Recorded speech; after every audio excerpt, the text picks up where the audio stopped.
황근옥. 대한민국. 한국의 한 여성이 고아 소녀들과 함께 음악적 재능과 회복된 복음을 나눈다.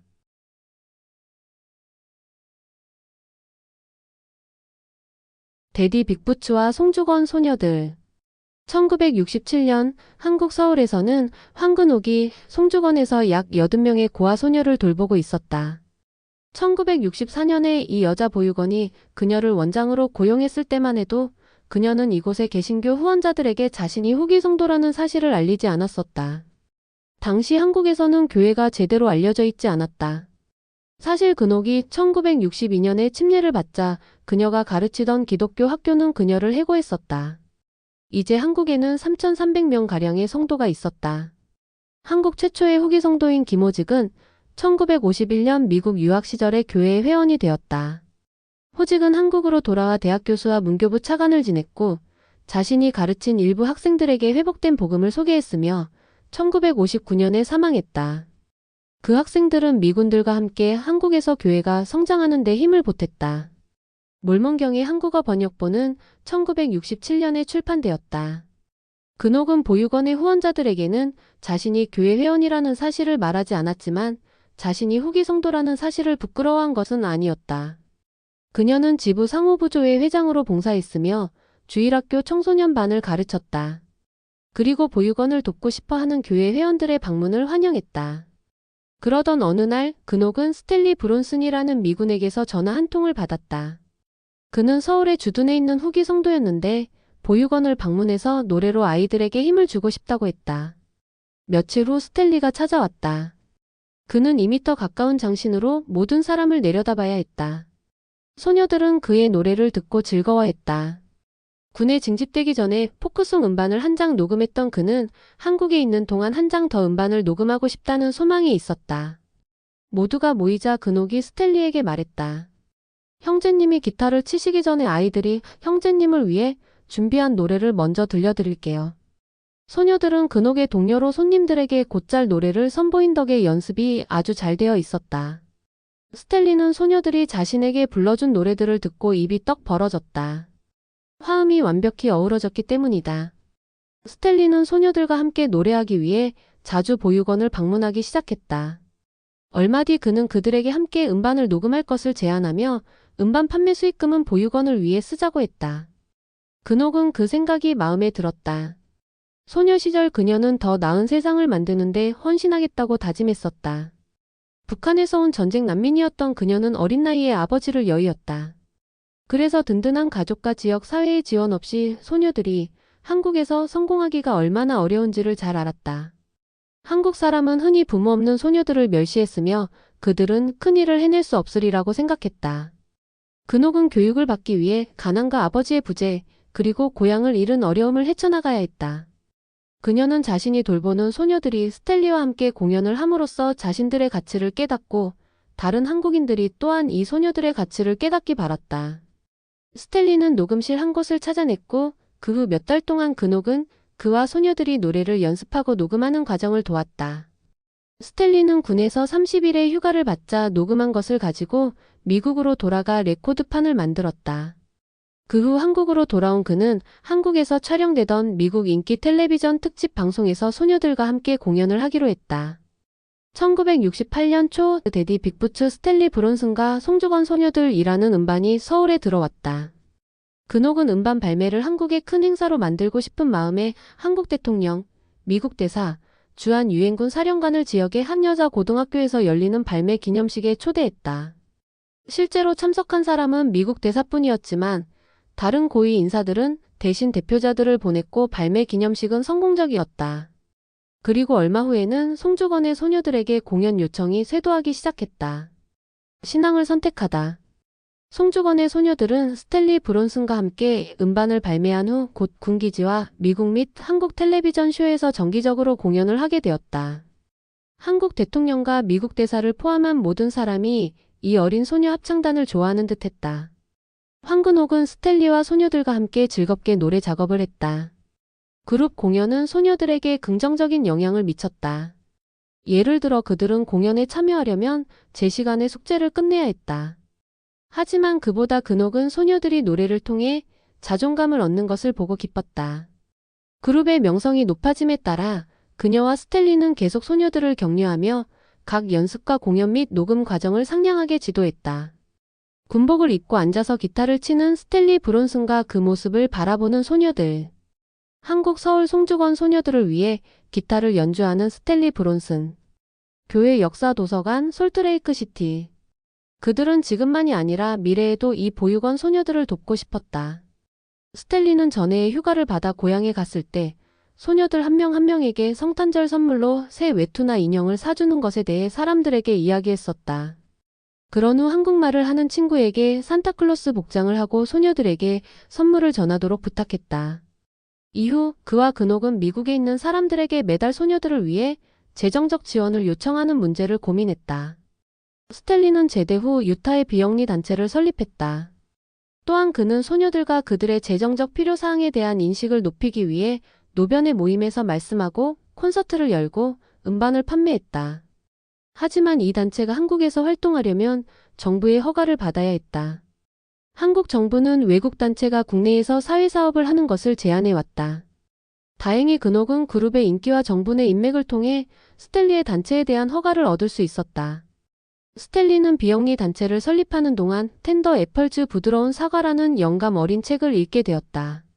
위험에 처한 어린이들을 도운 한 후기 성도 여성에 관한 책이었다. 그와 근옥은 그 제목이 마음에 들어 저자에게 연락했고 저자는 그들의 단체를 텐더 애플즈 재단이라고 부르는 것을 허락했다. 근옥은 서울에 있는 자신의 2층 집 방 하나를 비영리 단체의 한국 사무실로 개조했고 스텔리는 한국에 머물 때마다 그곳에서 일했다. 얼마 지나지 않아 소녀들의 그룹도 텐더 애플즈라는 이름을 쓰기 시작했다. 어느 날 소녀들 몇 명이 키득거리며 스텔리에게 사전을 가져왔다. 소녀들은 미군 기지의 후기 성도 모임에서 노래를 부른 적이 있었으므로 스텔리가 교회의 회원이라는 사실을 알았다. 그러나 대다수 한국인처럼 그들도 교회나 교회의 가르침을 아직 잘 몰랐다. 그들이 사전에서 찾은 몰몬이라는 단어의 정의는 이상한 행동을 하는 사람들이었다. 스텔리가 소녀들에게 물었다. 너희들은 내가 이상하다고 생각하니? 아니요. 그들이 말했다. 황 원장님이 이상하다고 생각하니? 그 말에 놀란 소녀들이 헉소리를 냈다. 그들 중 누구도 근옥이 몰몬이라는 사실을 알지 못했다. 스텔리는 근옥에게 그 일을 말했다. 그녀는 송주건의 개신교 후원자들이 자신이 교회 회원이라는 사실을 알게 되는 것은 시간 문제임을 알고 그들의 반응에 대비했다. 반응은 금세 나타났다. 후원자들은 근옥이 후기 성도이고 보육원의 몇몇 소녀들이 교회에 관심을 두고 있다는 사실을 알게 되자 그녀에게 선택권을 주었다. 그녀는 교회를 떠나거나 원장직을 사임할 수 있었다. 근옥에게 그것은 전혀 선택의 문제가 아니었다. 그녀는 자신의 물건을 챙겨 보육원을 떠났다. 근옥을 사랑하게 된 몇몇 큰 소녀들은 곧바로 얼마 안 되는 소지품을 들고 그녀를 따라갔다. 소녀들이 집 앞에 나타나자 근옥은 그들을 돌볼 방법을 찾아야 한다는 것을 깨달았다. 한 곡의 노래에 복음을 담아 전하다. 1974년 한국 서울에서는 황근옥이 송주건 원장직을 사임한 지 5년 만에 소녀들을 돌볼 새 보육원을 열었다. 이제 그녀는 17명의 소녀들을 돌보았는데 그중 몇몇은 후기 성도였다. 또한 그녀는 텐더 애플즈 재단을 통해 다른 고아들이 입양 가정을 찾도록 돕기도 했다. 텐더 애플즈 재단은 소년 보육원을 비롯해 여러 아동단체를 지원했다. 또한 근옥은 어려운 처지에 있는 한국의 아이들 중 나이가 가장 어린 아이들을 교육하기 위해 유치원을 열었다. 텐더 애플즈는 예전 보육원의 노래 그룹보다 인원은 적었지만 여전히 텔레비전에서 공연을 하고 음악회를 열었다. 소녀들은 바쁘게 생활했고 근옥은 소녀들이 자신과 함께하는 생활을 편안하게 느끼도록 배려했다. 그리고 매주 월요일 밤에는 소녀들을 모아 가정의 밤을 했다. 지방부 상호부조회 회장이었던 근옥은 소녀들을 돌보지 않을 때는 지방부의 여성들에게 성역을 행했다. 그녀는 부름을 행하면서 새로 부름받은 한국 선교부 회장인 유진 틸과 연락하게 되었다. 틸 회장은 서울에 번창하는 스테이크와 종교교육원이 있음에도 불구하고 많은 한국인이 여전히 교회에 대해 아무것도 모르고 있다는 점을 우려했다. 사실 그는 한국인 중 교회의 정식 명칭을 아는 사람이 10%도 안 된다는 사실을 알게 된 터였다. 교회를 아는 사람들도 대개 교회를 좋게 평가하지 않았다. 더욱이 정부는 한국에 허용하는 미국인 선교사의 수를 제한하고 있었다. 하지만 틸 회장이 한국 관리들에게 교회의 중심이 가족이라는 것을 보여줄 수 있다면 정부는 선교 사업에 대한 제한을 완화할 수도 있을 것이었다. 어느 날 그는 근옥에게 도움을 청했다. 선교부에서는 이미 몇몇 장로들이 사람들을 가르칠 때 음악을 곁들이고 있었다. 이 선교사 그룹에서는 리더인 랜디 데븐포트 장로가 그룹의 대부분 원곡들을 쓰고 맥윌버그 장로가 편곡을 했다. 그들은 스스로를 뉴호라이즌이라고 불렀다.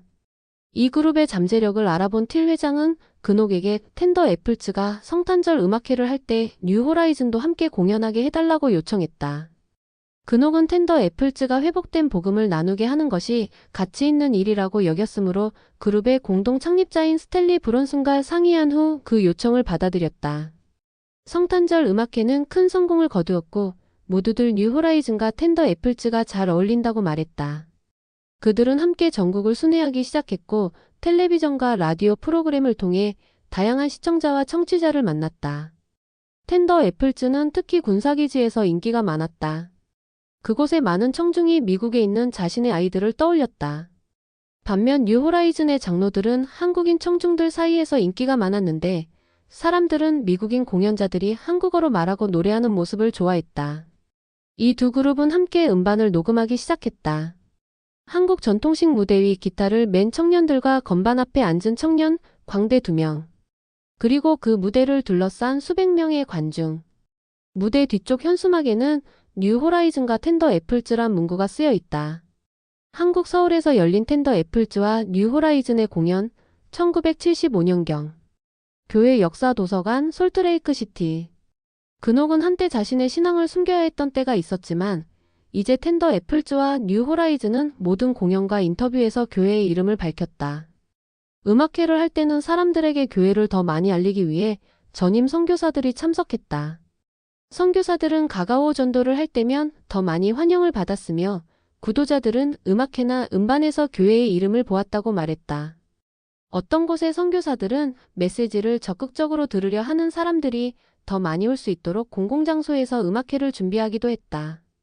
텐더 애플즈와 뉴호라이즌이 인기를 끌자 틸 회장은 설문조사를 해보았다. 그 결과 이제 서울과 그 인근에 사는 주민들이 10명 중 8명꼴로 교회에 대해 들어본 경험이 있다는 사실을 알게 되었다. 더 중요한 것은 그들 대부분이 교회에 대해 매우 긍정적인 인상을 갖게 됐다는 점이었다. 뉴호라이즌과 텐더 애플즈는 출신 배경과 문화는 서로 판이했지만 한 곡의 노래로 복음을 전하는 데 함께 힘을 보탰다.